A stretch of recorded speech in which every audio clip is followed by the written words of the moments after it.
મારી સાથે phone line પર ભીખુદાનભાઈ ગઢવી જોડાયા છે। ભીખુદાનભાઈ, ખૂબ ખૂબ સ્વાગત આપનું। જે રીતે આહિર સમાજના અપમાનની વાત થઈ અને તેને લઈને કરસનદાસ બાપુ પણ ત્યાં હાજર હતા અને આ સાથે સામંત બાપુએ કહ્યું કે ત્યાં જે બેઠા હતા તેમણે ખાસ ધ્યાન આપવાની જરૂર હતી। આ આખો મામલો જે સામે આવ્યો છે માન અપમાનની વાત, શું આપની પહેલી પ્રતિક્રિયા?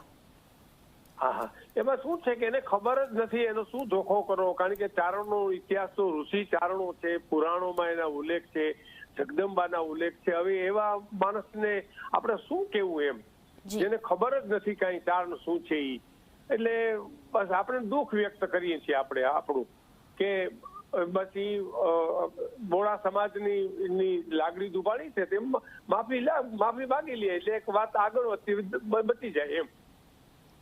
ભીખુદાનભાઈ, અત્યારે બધી જગ્યાઓ પર ક્યાંક વિરોધ થઈ રહ્યા છે, કેટલી જગ્યાઓ પર ફરિયાદો પણ લખાઈ રહી છે। આપ શું માનો છો, શું થવું જોઈએ આગળ? વિરોધ થવો જોઈએ કે શાંતિથી સમાધાન?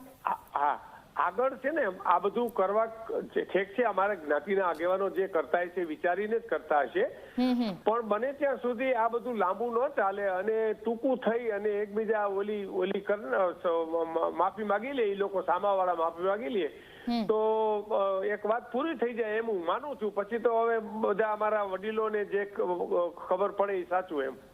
ભીખુદાનભાઈ, આપ પણ શું એક વડીલ તરીકે આગળ આવશો આ બાબત ઉપર સમાધાન કરવાનું થાય તો?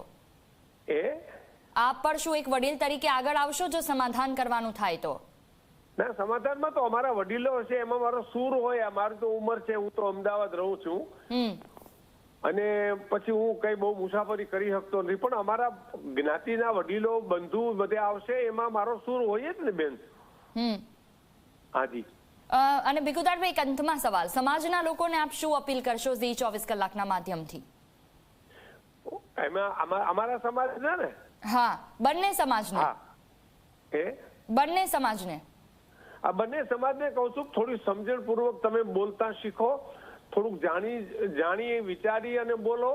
અને અમારા સમાજને હું એમ કહું છું કે હવે જે થયું છે એ તો થયું છે, પણ હવે એમ એ માફી માગી લે તો એને ક્ષમા કરી દેવાની, વિશાળ દિલ રાખી ચારણોએ, એમ મારું કેવું છે। પછી તો અમારા જે વડીલો જે નક્કી કરે, અમારો સમાજ જે નક્કી કરે ને એમાં અમારે તો ચાલવાનું હોય ને।